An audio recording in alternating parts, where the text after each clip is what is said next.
You're listening to Trek FM. Want to join in the conversation and share your thoughts on this episode? Join the Babel Conference, our listeners' discussion group on Facebook. Just type BABEL into the Facebook search field, and we'll look forward to seeing you there. This is Steve Sansweet of Rancho Obi-Wan, and you're listening to the 602 Club.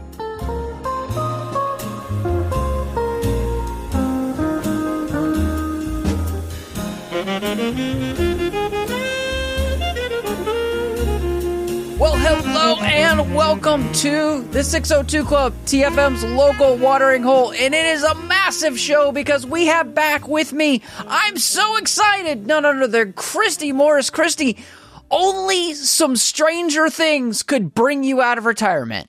Yes, I came crawling back out of the Upside Down specifically to talk about this because I just had to. Wait, that's where you've been this whole time? Yeah, you didn't feel my presence and see the lights flickering? Oh, that's what the flickering lights. I was really annoyed for a while. I'm so glad you're back. Yeah. This is going to be so much fun. Well, goodness, it's been a very long time since Stranger Things began, and now we're finally here close to the end.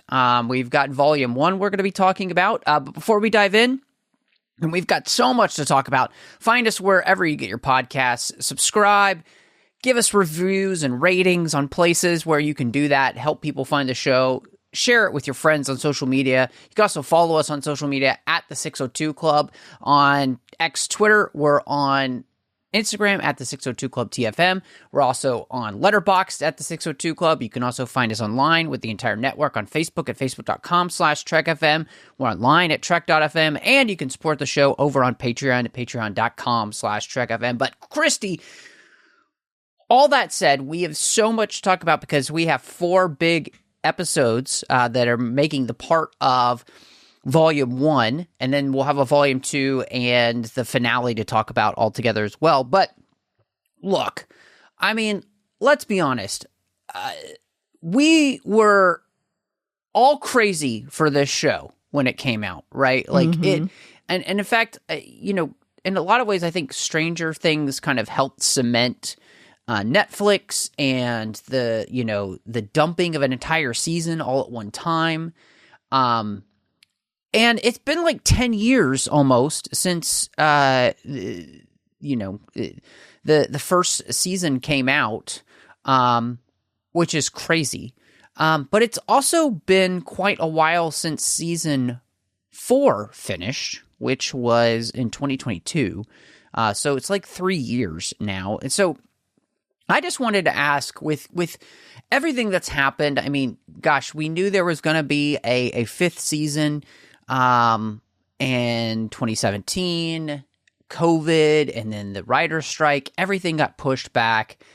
And so a big part of this, I just wanted to ask you, kind of coming back to the series after all this time, I mean, how did you feel being back? Did you have to watch a recap to remember what had happened? Did you go back and watch the 4th season again? Like, how are you coming back into this? Well, and that's kind of the funny thing. I fully intended on doing a rewatch of seasons 1 through 4 to prepare myself for 5. And then I just ran out of time because I started a new job in September. So that didn't happen, but it was actually okay for me because I was honestly really sad that we knew it was going to take a little while, and then it took even longer to get to this point, and have really been going back and rewatching clips of my favorite scenes from season 4 since then. So it didn't feel like as long as I thought it would be.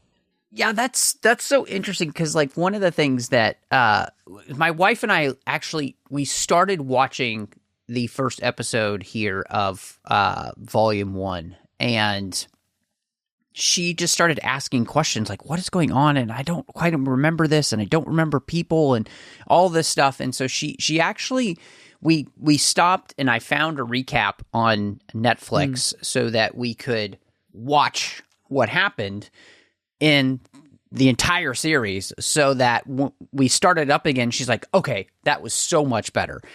Because it is a lot to remember. I mean, again, like, you know, unless you've gone back and rewatched the series before, I mean, 10 years almost have passed since the original episodes dropped, you know, on Netflix. It's been a long time. And so, you know, I think part of that is that we have this thing that's happening in television these days, and I say television, but it's streaming it because it happens on television, but it's not like network TV or anything. But all of these shows, like, it takes so much time between seasons, and you kind of, you know, you lose the immediacy. You know, you think about, like, back in the day when, like, say, Star Trek The Next Generation was on. You know, you had to wait a summer between The Best of Both Worlds Part 1 and then The Best of Both Worlds Part 2. You know, you weren't having to wait, like, 4 years. And so I just want to, like, ask you just a little bit about that. Like, is your interest in a show like Stranger Things, as we're coming into this, is it the same as it would have been if this had happened, like, even, you know, 2 years ago? Honestly, no. I mean, you're hitting the, you know, nail on the head with that it's not as exciting when it would have been, or as it would have been if it was immediately after. And I guess, too, I just feel like, obviously, the writer's strike is not the Duffer Brothers' fault, so I don't hold that against them for it taking so much longer. But definitely it would have been better if it was closer together. It would have definitely kept that immediacy. Yeah, I mean, and I think one of the things that we have, like, is we come into the first volume, and it has to kind of be talked about right up front because it's all in front of our faces, which is that all of these kids are literally adults now. You know, they're all in their 20s. And they're playing high school students, so I guess it feels more like, you know, an 80s movie, you know, where everybody is playing a high school student, but they're all in in college. But, I mean, Millie's married now, has a kid. I mean, everybody looks like more of an adult than they do, even when, you know, season 4 finished. And so I do have to ask you as well, just kind of coming into everything, does that change how you feel about the series? Does it change the series too much? Does it make it too weird to watch this? Or is it like, you know, enough time has passed so you don't really remember what the kids looked like in season 4, and if you haven't rewatched it, it's probably actually more helpful than not? I think obviously you can tell it is a big difference, but I think it's close enough for me to still allow my suspension of disbelief a little bit. Just because, you know, there were things they could do with makeup and hair to make them look a little bit younger still, you know, like giving Lucas that more 80s hairstyle, and things to make Elle, you know, remind you of her younger self with like the nosebleed and stuff. So it wasn't too bad for me, even though you obviously can tell they're a lot older than when we started. How did you feel about that? Did it really take you out of it? Yeah. It's interesting because, you know, I'm with you in the sense that it is, I think, getting really ridiculous that all of these shows are taking so long to come out. And, you know, that's the thing, too. If you want your streaming service to be something that people want to come back to, it would probably be helpful if they weren't having to wait 3 or 4 years between seasons of the show that brought them to you in the first place. I mean, that's just a terribly dumb decision, if you ask me. Now, some of the times, you know, people, there's nothing they can do. You know, it does come down to, like, you had COVID and then you had a writer's strike, and it's like everything was kind of stacked against you in that sense. But yeah, those are things that hurt. And then you run into the legitimate aspect of the fact that with Stranger Things, you're dealing with these people who, when they started the show, it was like they were like 8 and 9 Right. years old. When we were watching the recap, it was like, oh my gosh, they were just babies. And of course, now they are legit adults, and it does have a different feel. I mean, I think all of their faces are just very different from what they used to be. I mean, even season 4, where they were definitely growing up, and you could feel it, it still felt more like, they were still more in high school. And this is not that case. And so I do think that there is a sense to which the story is hurt just a little bit by that. But I'll say this, coming back into it, I think the one thing that the Duffer Brothers were able to do, and I don't know if you agree with this or not, so I'll ask you, I think they were able to just tap back into the vibe and the spirit of Stranger Things itself and continue that, so that as I was watching even just the first episode, and by the time the second episode in, I was just back in that universe, and I didn't feel like I was missing something. 100%. I think two big things that help with that as well were coming in with the same music. They have that very recognizable synth sound background.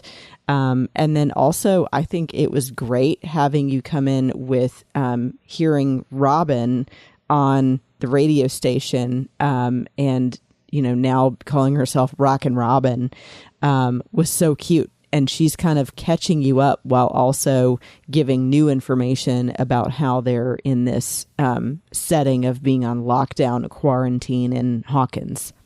Yeah, I'm glad that you agree. And again, I think that is something that, the whole time, one of the things that the Duffer Brothers, I think, have done really well was just to make us feel like we were back in the 80s, that this was something that had come from the 80s. I mean, that all of those 80s movies and TV shows and all that, actually, there was a very specific feel to those, and especially the movies, right? The way the kids talk to one another, the way the kids, especially if you watch any 80s movies like the Goonies or whatever, the amount of profanity those kids use is just crazy. And you're like, man, our parents let us watch this? And so, all of that, they are able to dig into that. And I think they just, even though we are removed by 3 years, they were able to get back, I think, the feeling that we had. And honestly, talking about the fact that I can't fight this feeling,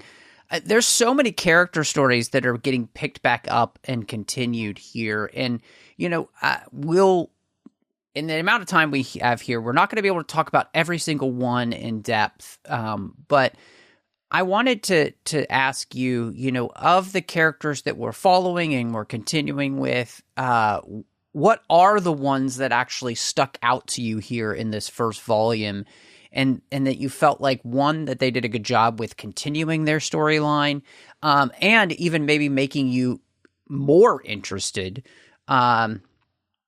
in seeing what their resolution is going to be? Yeah, so I have to say the number one that really stood out to me this time was Karen Wheeler. Can we just give her a shout out for defending Holly and fighting to the death with a Demogorgon with her wine, as Eleven said? I mean, I'm just saying, don't mess with a wine mom, because it's not going to go well Abba. for you. That's right. ABBA and bath time with wine. And then I also wanted to say too, Robin sort of taking Will under her wing and teaching him about just growing up, how to tell if someone also likes you back, and how to tell when you've kind of lost your way and need to find yourself again. I thought the way that they handled that was so well, and really helping Will come into his own and feel confident and not like he's just a victim all the time.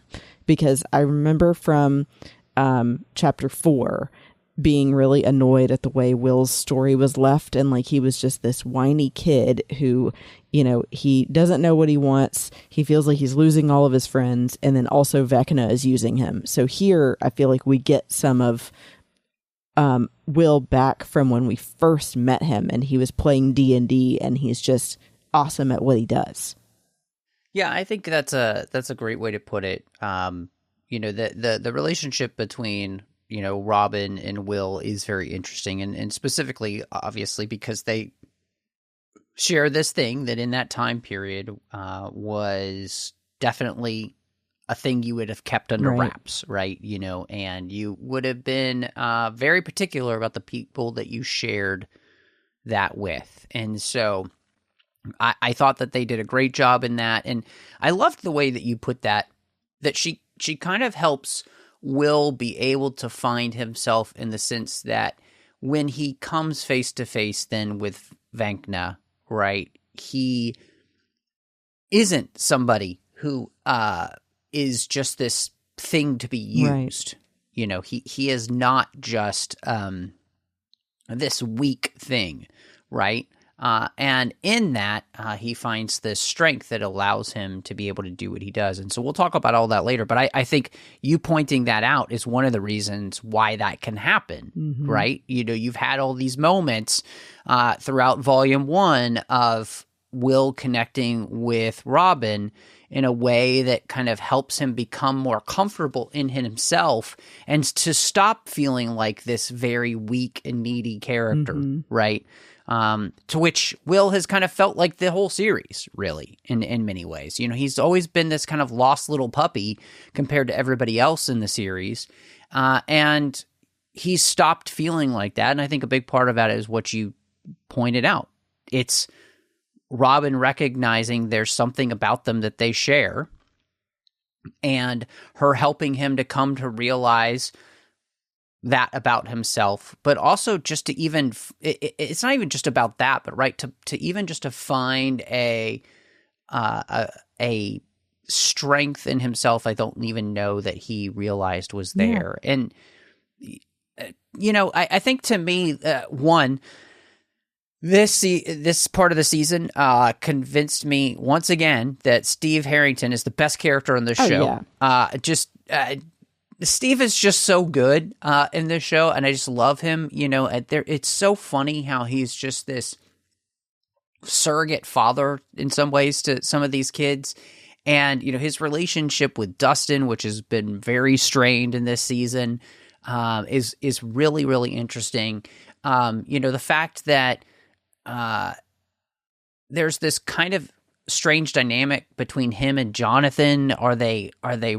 Is Steve really trying to get Nancy's attention in that way, or is he basically just trying to finally get Jonathan to man up? You know, I don't know. So that'll be interesting. Man, I love him as a character. I just think he's so well done. But the one character I think I was the most interested to actually see what they were going to do with their storyline was Max. Yeah. And to me, I don't know if you had this, but the moment that Holly ended up in that place, which we find out is a memory, and just a memory that has been created there by Vecna or Henry, whatever you want to call him, I turned to my wife and I said, oh, Max is going to show up. That's where Max is. That's why she hasn't come back yet. And then it turned out she was. And I found that to be so interesting. It's almost like they've been, you know, lost in the wardrobe of his mind, right? And they're going to have to find their way back. And I loved that. I loved that, you know, she was almost able to find her way back, and then, you know, he had to start the tape again. And the moment the music stopped, she couldn't find her way back in. And I was so excited to be able to finally pick up her storyline. And I can't wait to see the dynamic between her and Holly, because I think, you know, there's an interesting dynamic where it's like Holly is just kind of like the forgotten child, right, you know, of the Wheelers. And at the same time, you know, Max was just kind of like this forgotten child of her family, right? She comes with this very troubled family, you know, with her brother Billy and all that stuff that happened there. And so I thought that was really cool. I really liked that storyline. And it's one of those where I was left very much on the edge of my seat as to see, you know, what was going to happen next for that character. And so, yeah, I loved that. Who else stood out for you? Well, definitely the whole thing between Steve and Jonathan. I cracked up with them competing, climbing the radio tower. And I wanted to say bringing back Erica. Come on. She was awesome. Yeah. That was very funny. And then I love that I actually saw somebody joking on Instagram that they alluded previously in chapter 4 or volume 4, sorry, about Erica wanting to stab someone in the back. And then now she got her chance. Yeah. I know what it was. In the scene where she's telling Eddie what D&D character she plays. She says what her powers are when she's Lady Applejack, and that was something she could do to defend herself. So, yeah, very, very funny callback, but awesome to have Erica back again, too. Yeah, no, I think so as well. I wanted to ask you then, what did you think of the storyline for Elle and Hopper? Especially since, you know, most of the time they actually spend apart from the rest of the group. And so really the dynamic is just about this. It's almost like, you know, master and apprentice style relationship where the apprentice is about to become, you know, a full-fledged, you know, basically Jedi, right? You know, that kind of whole illustration. And so what did you think about the way that they dealt with her character and her relationship there with Hopper? As we don't really get to spend a lot of time with them with the other characters. I thought it was really needed. It was so good to have since the last time we saw them together and Hopper was training her and she was living in the cabin. Now seeing her doing this obstacle course and kind of having Joyce and Hopper as surrogate parents. You really appreciate these moments with Hopper and Elle alone together where they get to kind of talk about their frustrations, but also why they're still spending time together and relying on each other. And so I love the flashback as well to Hopper's daughter and why Elle matters so much to him, because she's like his second chance at getting to be a father again when he lost his own daughter originally. And I especially love then the scene where he decides he's going to sacrifice himself again, thinking that whatever is behind that door is going to possibly kill him, and Elle has to sit and watch him leave. So I think all of that was so important to continue to show you the importance of their relationship and how strong that is. What I really liked is the way in which, you know, Hopper is hard on her because he's trying to make sure that she's ready to do whatever it is she needs to do. You know, there's a lot of actually, I feel like, Harry Potter type of parallels in this season specifically. And one of those, you know, you think of the way in which Dumbledore allows Harry to go through a lot of different things that, you know, if he was any other person, he would not be letting him take that on. But he needs Harry to be ready to do what he needs to do at the ultimate moment and not question what he has to do, right? And the same thing for Elle. You need her to be ready to tackle whatever she's about to face and not even think about it, you know? And so I think there's the wonderful dynamic between them. And part of that too is that dynamic of, I'm sure any parent feels, right, as their high school student is about to go off to college and become an adult, right? You hope that you have trained your child well enough so that they can go off into the world and do well. Mm-hmm. And there's going to be a moment where you kind of have to let go. And that moment that Hopper has there where he thinks he's going to go sacrifice himself and he's going to leave her and know that I've hopefully done everything I can to prepare her for whatever comes next. That's the whole dynamic that they've got. And I think that, they just play it so well. And I think one of the beauties and one of the reasons that this show works, and one of the reasons why you can kind of come back to this, and even though the characters look older and everything, is that the Duffer Brothers, and we talked about this about the very beginning, right? The casting of this series is so good, and they've been playing these characters so long that to come back to them and inhabit them is a second nature for all of these actors, I think. And so therefore, when we pick their stories back up, it's almost like they're not skipping a beat. Right. And I think my highest form of praise I think I can give to this season so far in this volume 1 is that I don't ever feel like lost. I feel immediately pulled back in with all of these actors and what they're doing. I mean, it really is amazing, and that's a testament, I think, to the fact that when you cast the right people for something, they continue to make you feel for that character. They can continue to draw you into the story of that character because of who they are just as a person. And so, like, all of these stories, I think, just work really well for all of the characters involved. And I mean, there's so much that just kind of happens to all of them in this first 4 episodes. I mean, these are all, at least hour-long episodes. So there's just so much happening with all of them. I love it, though, and I think they did a really good job of trying to give everybody just enough to do. And I don't actually, and this is something I was actually surprised by, I don't feel like with any of these characters that I didn't feel like I got enough of them.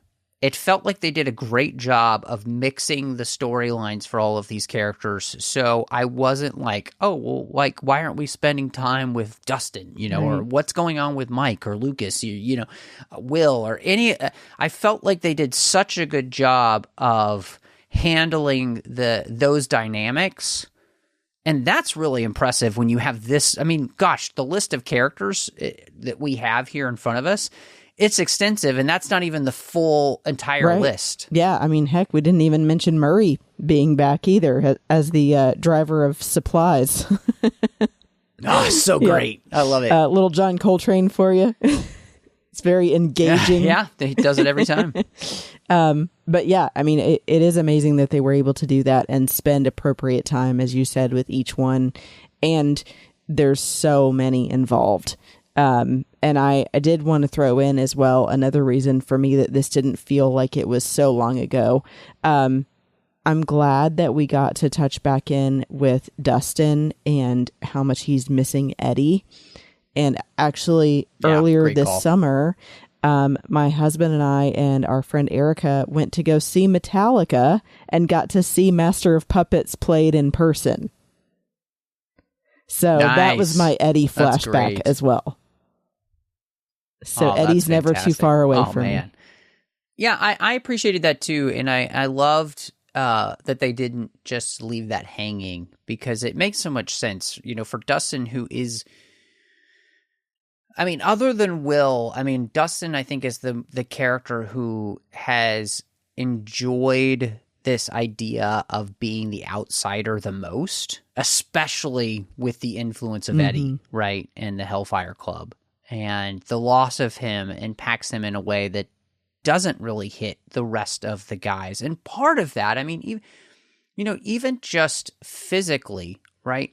All of the other guys have, kind of grown up, they're all big, strapping looking guys. I mean, Will still has a bowl cut, which, kind of ruins the look. Yeah. But, on a whole, right, none of them is, Dustin is still the guy who he's shorter than all of his friends, right? Which I can relate to. That's exactly what happened to me. Everybody was more than 6 feet, and I was not, I was the kid in glasses, the kid that just didn't quite fit in with all the sports or anything else, so I get where Dustin's coming from and why somebody like Eddie would have had such an impact on him, and then losing him would have had such an impact. And I think they did that really, really well in this season. So I'm glad that you pulled that out. So, but, who can it be now?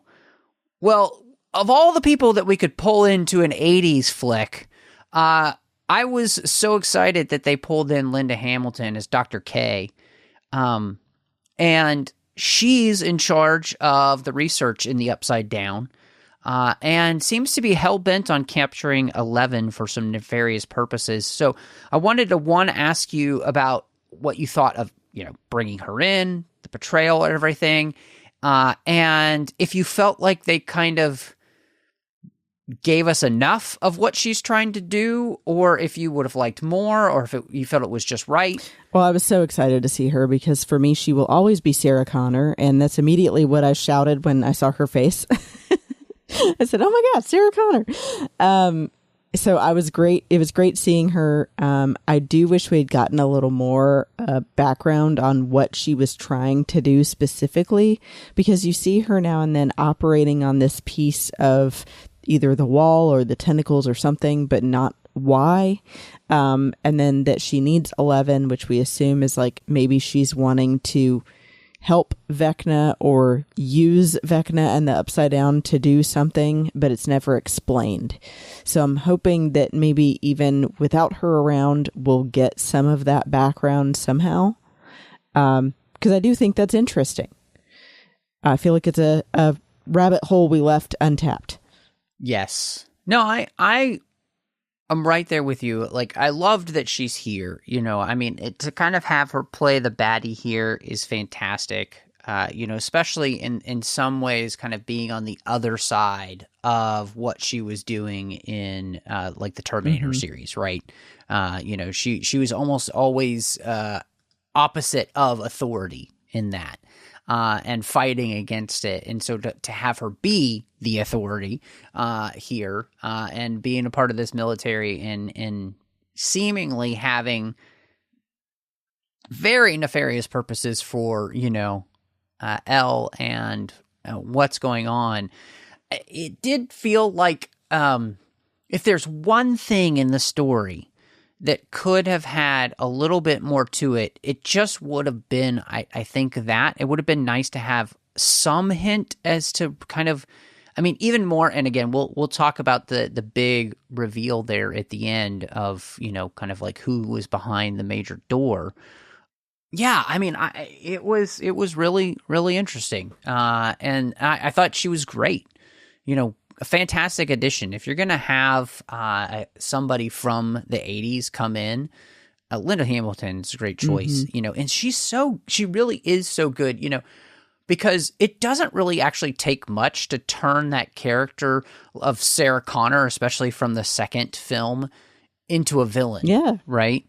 And that turn here is kind of perfect for her because she's terrifying, even though she's tiny. And I think it's fantastic. So I really appreciated them utilizing her and having her kind of play just against type. And so that was really great.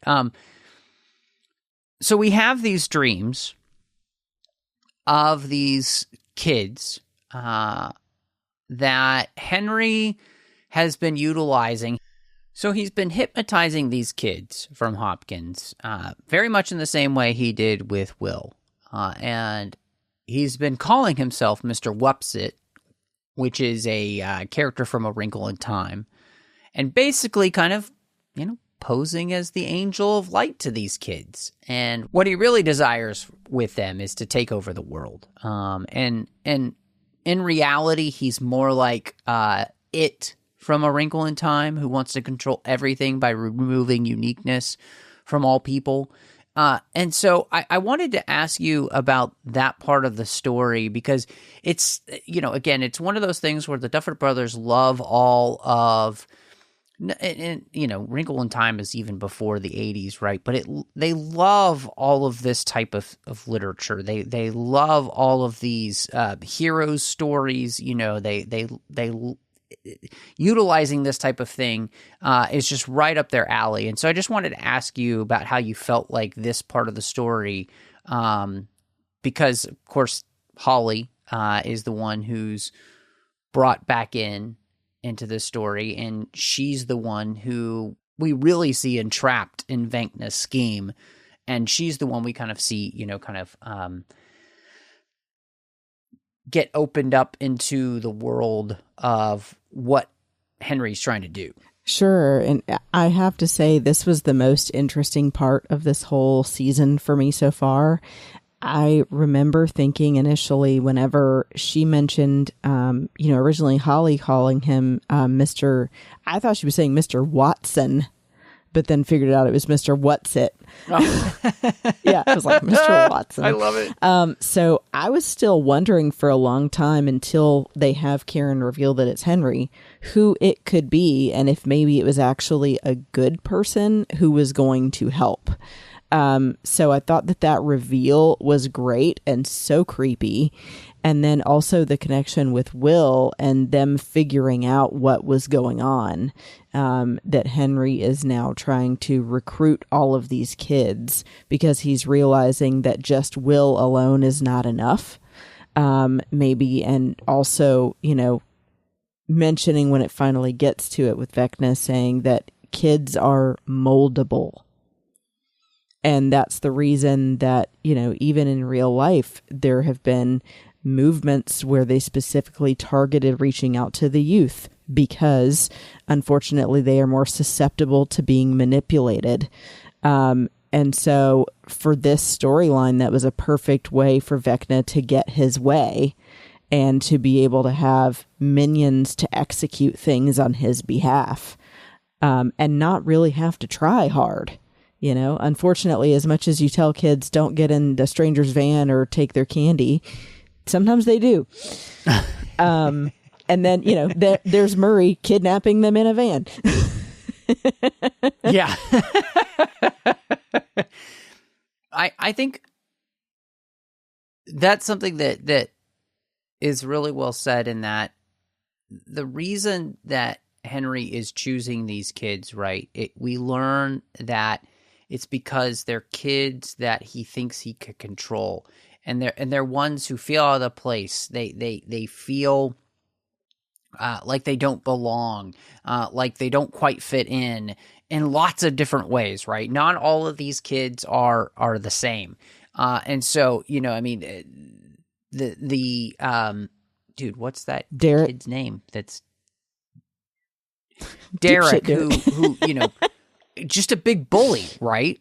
But what you realize is that his bulliness is coming from a place of, because he doesn't fit in, the only way for him to feel like he gets attention from people is to be like this, right? We see his family and realize that that's a family where these kids are just kind of like not really being paid attention to because their parents are in their own little world, And so I thought that was really, really interesting. And like you said, I think there's a lot of precedence in this in history, in the way in which if you want to go after and you want to create a movement, what is the way that you do it? You capture the youth, right?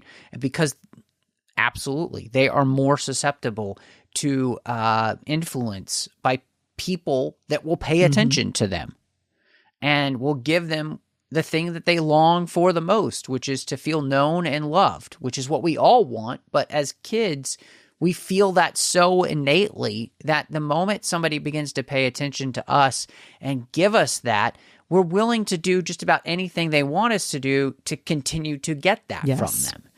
And so I thought that was fantastic. And really, too, this is the very thing in A Wrinkle in Time that happens, right? It is this idea of these kids and these people being pulled into this place by the so that it can control them, because it makes them think that they're going to do something good, right? And that's exactly what Henry's doing to these kids. And, I again here having Max and Holly kind of be locked in this space, in this dream world here. I'm really interested to see the way in which they hopefully are able to find a way out of this together. I think that's going to be really interesting, and what I liked though is that, and you pointed this out on our outline, is, Mike teaching Holly how to be strong kind of through, a Dungeons and Dragons character of being a cleric, right? Was really beautiful, because I think that is one of the reasons why it doesn't take her long to realize in this dream space that Max is telling the truth. Right. That this isn't right. I thought that was really well done. And what I loved about this too is the way in which, it accentuated Mike as a character in the way in which he's able to kind of galvanize people when they're feeling at their lowest. And he's a person who just kind of sees that about people. And I really liked that dynamic. And so I thought that was in one of those things which is really well done for this volume 1. It was. I think you needed that moment, definitely, of having Mike being just the big brother for a minute and realizing that Holly is not forgotten by her older siblings. Even though a lot of insane things have been happening around them, that they're still loving older brother and sister that want to take care of Holly. So I loved that moment, and also just the tie-in again to the original season where they were playing Dungeons and Dragons all the time, and a lot of the characters reflected characters in the game. That was the whole thing originally, that Demogorgon was one of the monsters they were fighting in D&D. Yeah. Yeah, no, I thought that was great too, just kind of bringing that back. It's one of those places where it's like the Duffer Brothers, they created, from the Dungeons and Dragons world, the language with which we would speak about this upside down and these, monster characters to help it make sense in our mind. And I thought, that was just another place where they do that really well. And so, speaking of upside down, Vecna's plan to kind of use these kids, these kids who he sees as being weak, mentally weak, susceptible to the persuasion, so he can take over the world. I really loved how that confrontation there with Will at the end of Volume 1, he's explaining how I chose you because you were easy to break. You were an easy in. And yet what was really interesting was the way in which, we came really Harry Potter-ish in this, it's like Will is a Vecna Horcrux. Mm-hmm. Because Vecna in some ways inadvertently seems to have created his own worst enemy, in the sense that he's leached powers, to Will, and created somebody who, because of all he's put Will through, has actually given Will the strength to be able to defy him in a way that he wasn't expecting. Vecna's overconfidence is his weakness, to quote Luke Skywalker from Return of the Jedi. And that was just a kind of fascinating thing to see in the way in which, again, we're not just kind of pulling from, older geek or nerd or literary references, but now we're starting to pull from literary references, from past the 80s, like a Harry Potter. And I loved that because it works. But at the same time, unlike Harry, I'm not quite sure about Will. now that he has this power. I am a little bit worried about, what this might mean, because the power he has, we have seen played out in incredibly terrifying ways in previous seasons that Vecna uses on people as he's controlling them. And it's gruesome and ugly. And yeah, we don't mind seeing it happen to a Demogorgon, but we've also seen the same power played out on a human. And so, there's something about this that is just kind of scary to me.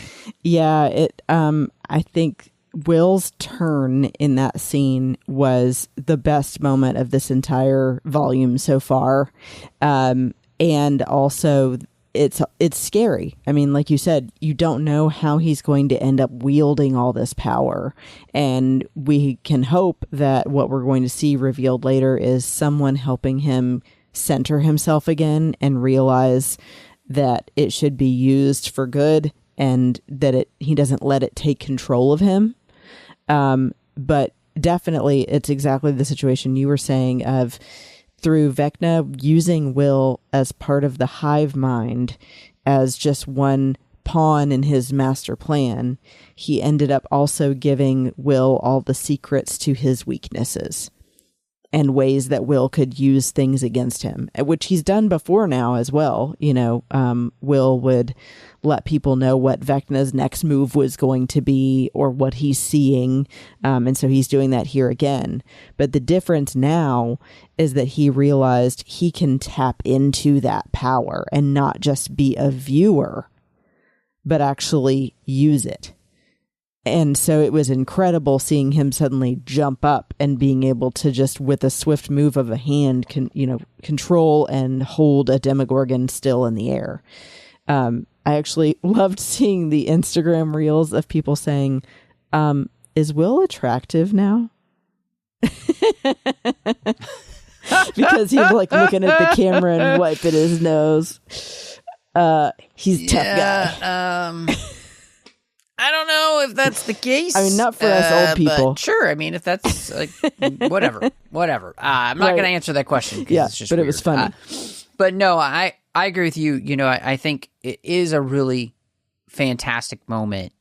And it is a moment of real power for a character who has felt powerless. I think that the terrifying thing is that, we know from history that absolute power corrupts absolutely. And so what Will do with this power will be very interesting, especially since he is a character who has spent most of his life feeling so out of place. And so when you're then given this type of power, what happens? Whereas, there's a big difference between him and Elle, who never had that in the same way, right? Like she's always had this power that she knows of and so it's not a shock to her in that sense, whereas Will just all of a sudden having this power, becoming basically, the D&D character of the sorcerer,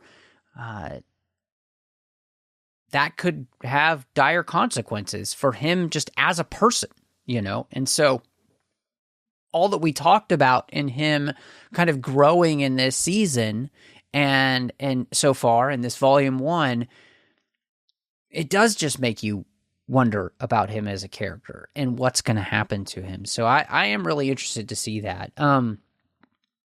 Well, against all odds, at the very end of this season, or at least volume 1, we run into the most unlikely character, mainly because I feel like it comes from probably the most hated storyline, other than maybe Billy, and in season 2 with Collie, who turns up to be the only other surviving Hawkins Lab person, and she is the one that was being utilized, it seems like, as the weapon to keep Elle at bay. And I guess maybe I don't know how to feel about this because we have no idea what's going to happen because we get the reveal and that's just it. But I was absolutely flabbergasted, that's who ends up being behind the doors, especially since, maybe they'll finally redeem a storyline that I just absolutely couldn't stand in the series. Right? Yeah, you were immediately saying, no, let's not retell that. We could just leave it where it was. Yeah. But yes, I agree with you. It was definitely a surprise to see that it was number 8, or Callie. And I hope that it's going to be maybe just a partnership situation. I think a big reason why that storyline was so hated was because it also happened outside of Hawkins, which is something that's so important to this story. Everything centers around Hawkins. So if you suddenly try to take Stranger Things out of the city where everything happens, usually, it doesn't feel like part of the same world anymore. And so I think you've got to stay centered on what your main goal is of everything being focused there. So I think as long as they're continuing to do that and just using her along with Elle maybe to fight against Vecna, it could work out. Yeah, I mean, I agree with you on that. I think the way that you phrased that, the idea that like the moment you kind of get, and this is one of the things that, made season 4 an interesting season when you spent some of it outside of Hawkins again, right? When we were in California, and that was kind of a strange thing. The fact that we're all kind of stuck here in Hawkins right now because the military's basically put barbed wire fence around the entire city and the entire town itself. That I think is a great way to keep the story contained in a way that doesn't let you just go all over the place. And then obviously too, at this point the Duffer Brothers know that this is the end. They know they're working towards the end. It seems very clear that they have spent all of the time, crafting this final season with as much detail and thought as could possibly be put into this, with all the extra time that they've been given, with all the things that happened. And so I trust them at this point because every time that I have questioned them, they have been able to overcome my, mistrust, right? My apprehensions, and so I trust that they'll be able to do that with this storyline and to be able to create something that's really interesting because, one of the things that we haven't talked about at all is that, inside the Upside Down, there's this wall that's been created that is so impenetrable, we don't really know what's beyond it, which is the other thing that makes me think that as a mystery is the big thing that we'll be dealing with, of course, in Volume 2 and then, of course, in the finale, because it feels like that's the place that Vecna is at this point. That's why they can't find him. That's why they can't figure out where he is, because it's, Elle can't feel beyond there into whatever that is, which is also one of the things that it's like, is that whole place his mind? I don't know. But that was one of the places where I thought, oh my gosh, what a great new last mystery really to kind of try and have to unravel here for the rest of this season 5. Absolutely. I'm with you too. I think too, it was cool that they brought in the conversation with the high school teacher again of wormholes and how that kind of fits in then with the difference here between just being the Upside Down versus being Henry's memories. And how do these two things connect? And that's why you can't get through that wall, is maybe what's behind it is exactly where Max is in that memory, and also why Max can't leave. So I think that's going to be fascinating to see how we figure that out and how maybe Max can get out.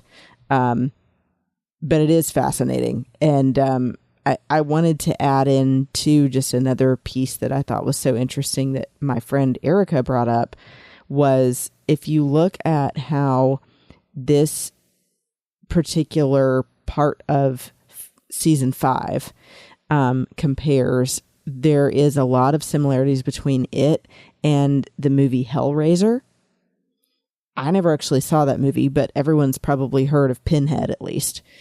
And so you can get the idea that basically Vecna is pulled a lot from Pinhead and his deep booming voice, and then just the way that the Upside Down looks is very similar to the world in Hellraiser. And just thinking of that idea as sort of Vecna as a pseudo version of Satan.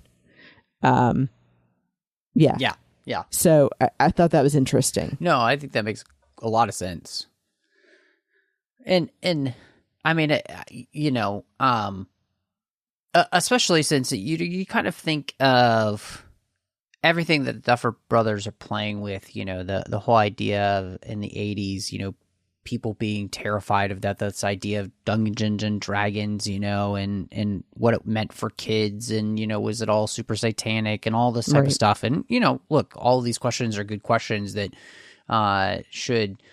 parents should always be vigilant about what their kids are doing and whatnot. But yes, I think they love pulling from as many places from the 80s as possible to kind of, build this world.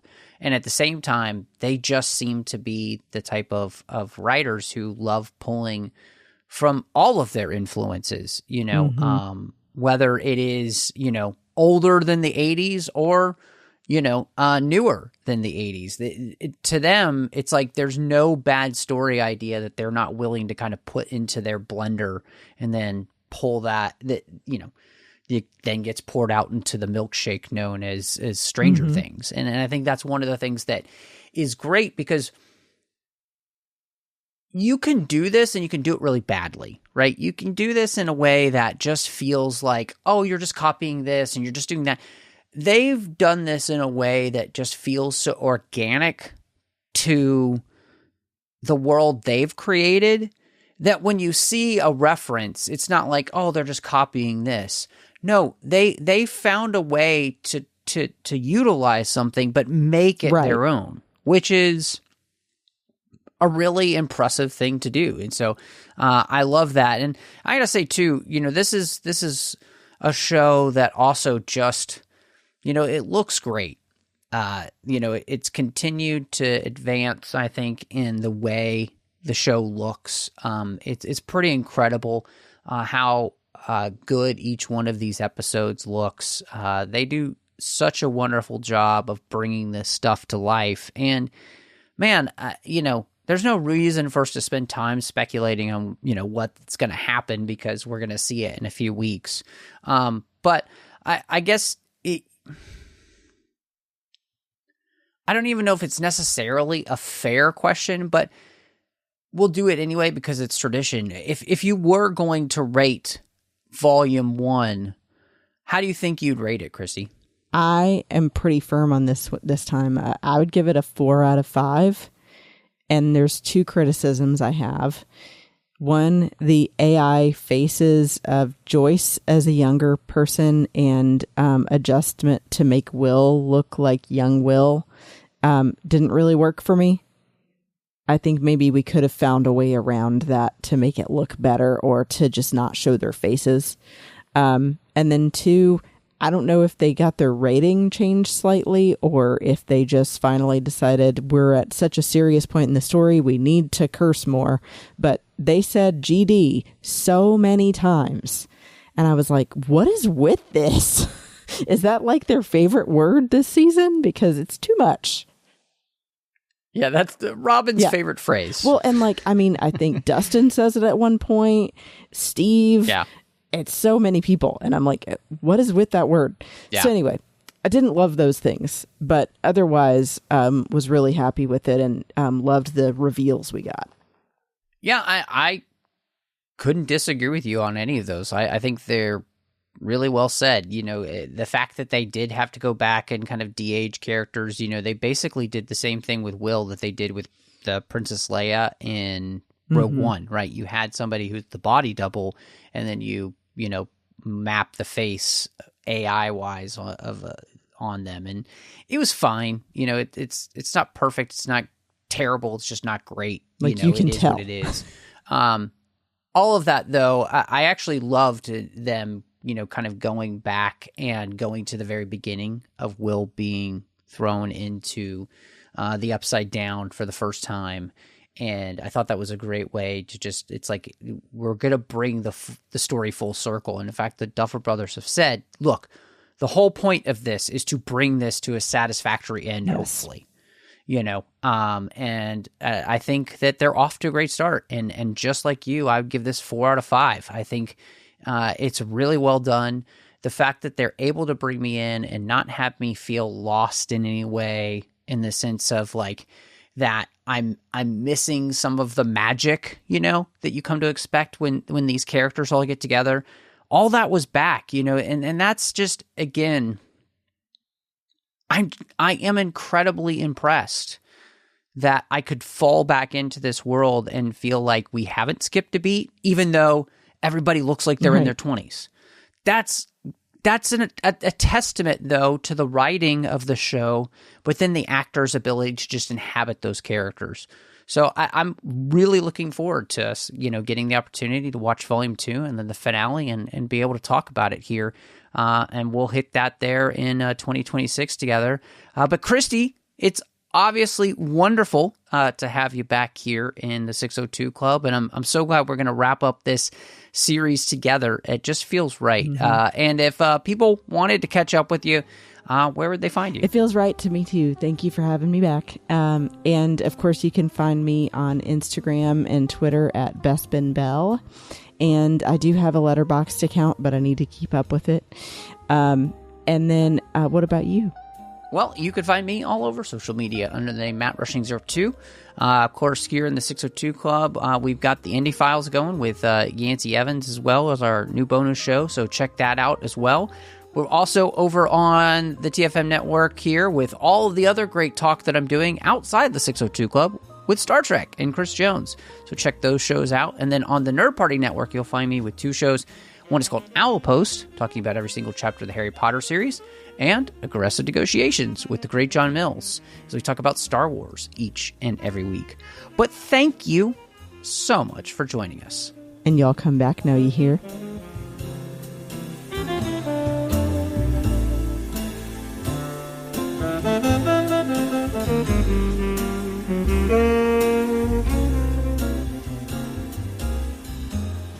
Thank you.